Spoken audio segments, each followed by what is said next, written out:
Hey guys, what's up? This is Blaze the Movie Fan, and remember when I said this? Not only that, I am going to make a top 15 favorite episodes of Family Guy season 13 whenever that season is finished. And I am not going to wait until the DVD release. I am going to make that particular list a few days after the final episode of that season comes out. That will be 3 months from now, but regardless, look out for that. Yeah, that has changed, because I need a long break from Family Guy. And you know what? I am taking a long break from the show as well. Because to be honest with you, I'm at the moment very tired of the show. Not because I no longer find it funny, in fact, I still find it funny. Unfortunately, that's exactly it. The majority of the cutaway gags of the show make me laugh. How is it a problem? Well, it's simple. I feel ashamed of laughing at serious issues like racism, homophobia, child abuse, rape, or any of that. Some of you might be wondering why I'm a fan of this show in the first place. Well, the reason for that is because I love dumb humor, I really do. I think that dumb humor is very fucking funny. If dumb humor isn't something for you, that's fine, but as for me, that makes me laugh. And that's also the reason why I liked Family Guy more than South Park for so long.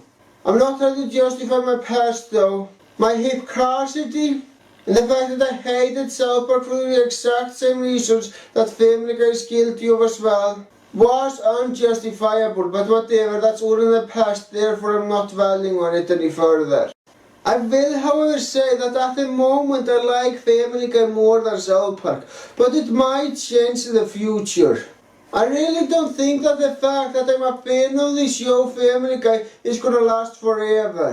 But I might one day come back to it. That's why this video is titled, I'm taking a long break. It isn't titled, I'm giving up on Family Guy. Because that would be hypocritical of me if I ever decide to return one day. And I wanna avoid that. Now let's talk about Brian Griffin for a moment. Brian Griffin has become such an unlikable cunt, to the point that he is irredeemable. He still cares a little bit about safety of others, and he still cares a little bit about being wise, but unfortunately most of it is long gone. Which makes me sad in all honesty. He has been my favourite character of the show since the beginning. You know what I blame Brian's cuntiness on? I blame it on the fact that Family Guy has been on the air for far too fucking long. I'm sorry, but it's true. Any show at all that are on the air way past their prime time are going to go downhill massively eventually. It's unavoidable. If Family Guy lasts for 20 seasons, it is gonna suffer the exact same fate that The Simpsons has. And the only way to stop that from happening is to either end the show or cancel it. I really hate saying this since I have been a fan of Family Guy for so long. But please, it's time for the show to fucking retire. Now I'm gonna talk about Seth MacFarlane. I honestly feel sorry for the poor guy. He is clearly out of good ideas and he's just making shit up now. And I really think he should stop with the live action movies, because he clearly is not qualified to make live action movies. His humor works in animation because you can't get away with so much nonsense in animation. But in live action, it doesn't look very good. And A Million Ways to Die in the West is the perfect proof of that. It's nonsense in live action. I think that's the main reason why that movie fucking sucks so much. I think that movie would have been a little bit better if it was animated instead. Also, if you are one of those people who say that Seth MacFarlane is a selfish cunt and have nothing to back it up, fuck you! You have no idea how Seth MacFarlane is in real life. And nor should you know, because it's none of your fucking business. Look, if you hate him because you don't like anything that he makes, That's fine. But calling him selfish simply because you don't like what he makes? You should be fucking ashamed of yourself if you call him selfish because of that. And how does that exactly make you any less selfish? You are insulting him simply because you don't like what he makes. And people who do that should seriously stop that. Stop dwelling on his life and dwell on your own damn life. And just to make it clear, I don't have a problem with if anyone fucking hates Family Guy with a burning passion. As long as you mind your own business and don't slander the guy by spreading false information or information that you have no business knowing. I have no issue with you at all, and I respect your opinion. Another thing that you should keep in mind is that there are a lot of fucking writers who write for the show. So Seth MacFarlane is not the only guy to blame. And it's very fucking ignorant to say that he is. If you wanna blame anybody for a bad Family Guy episode, blame the right person. Either blame the writer or whoever convinced the writer that the concept for said episode is good, or whoever forced the writer to write something that he didn't wanna write. These are things that should by no means be ignored. So yeah, if you blame it on Seth MacFarlane and Seth MacFarlane alone, you are a fucking moron who lacks understanding on how mainstream television actually works. I'm sorry, but you just are. There is no getting around that. Anyway, the next thing that I would like to discuss is my episode reviews of Family Guy episodes. Now, Blackout Worm called out a lot of legitimate problems with the reviews, and I'm thankful for that. Thank you, Blackout Worm, I still fucking respect you for that. However, I have a feeling that maybe there are more issues that haven't been brought up yet. There are two problems that I know are with my episode reviews of Family Guy episodes. And this is a problem that occurs in most of my reviews before I reviewed the Simpsons episode about Lisa going to that certain spelling competition. They are far too fucking detailed, and I went into detail about stuff that doesn't really affect the overall story. And I only used one fucking image in each episode review. But what other problems are with my episode reviews of Family Guy? These need to be pointed out immediately.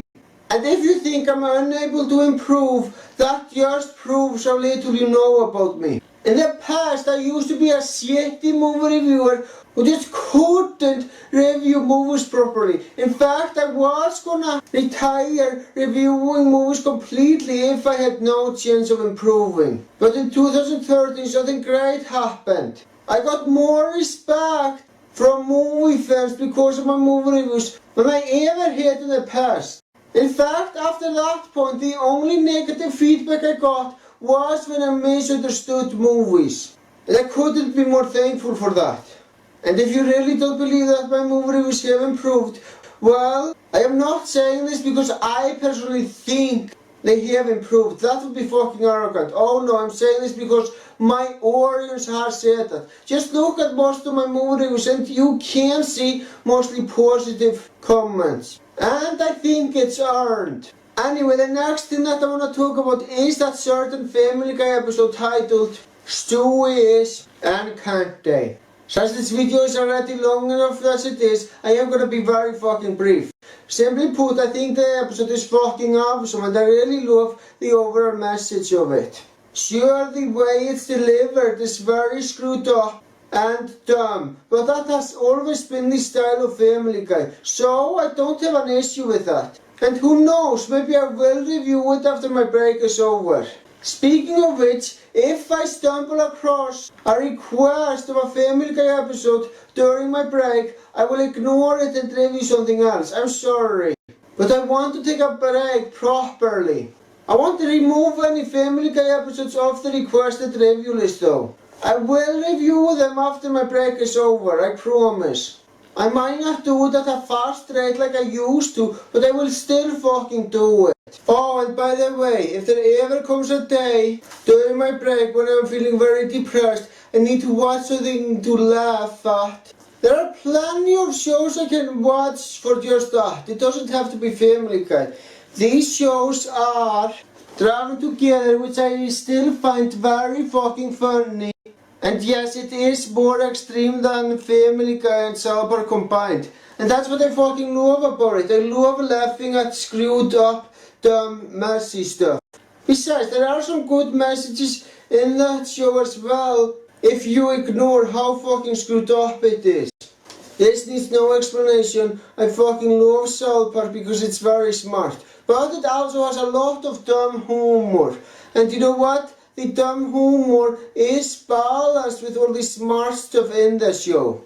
Of course, the humor isn't as dumb as in something like Traveling Together or Family Guy, but it's still there in many episodes. And then there is The Simpsons. Yep, this show is so fucking funny that I watch it a lot. And I'm even interested in checking out the latest episodes. Who knows, maybe they might be funny.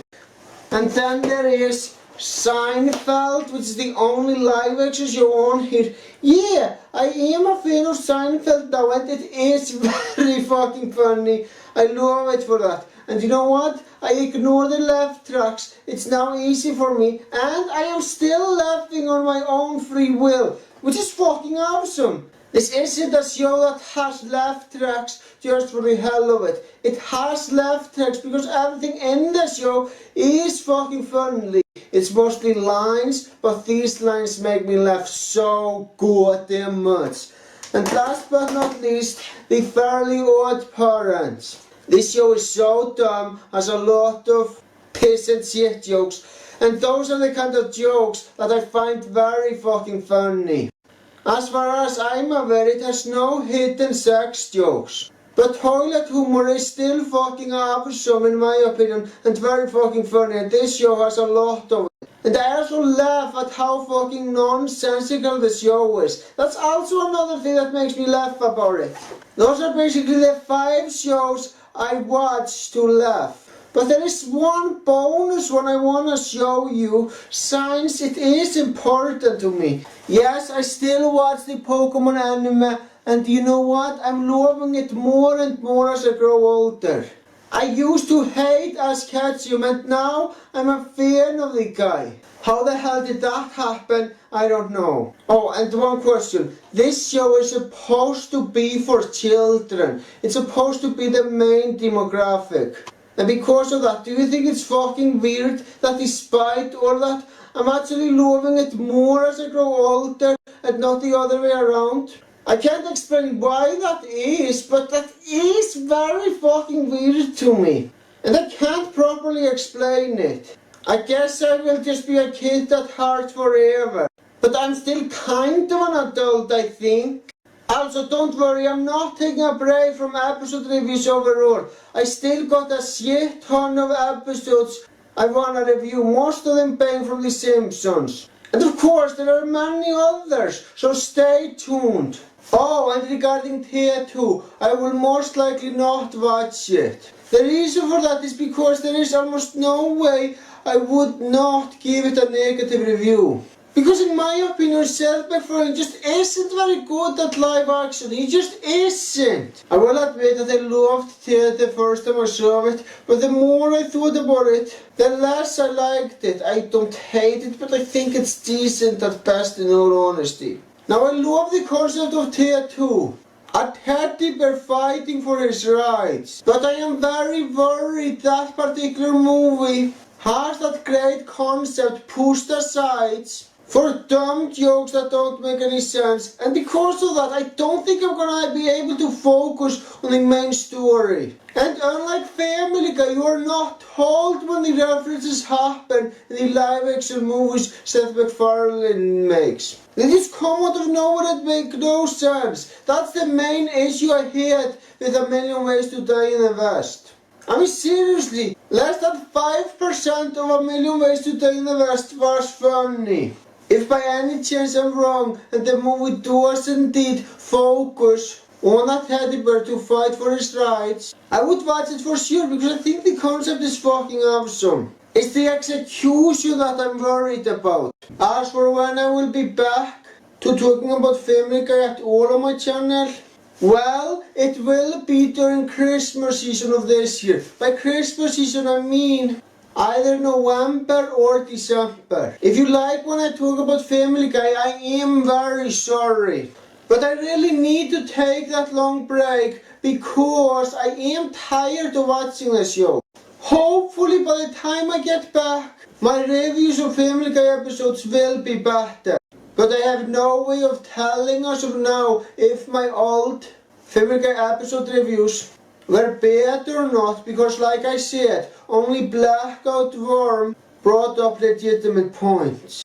Everyone else either brought up something completely irrelevant to any of the points I made in the review, or just said fuck you and left it at that. I can't improve from that.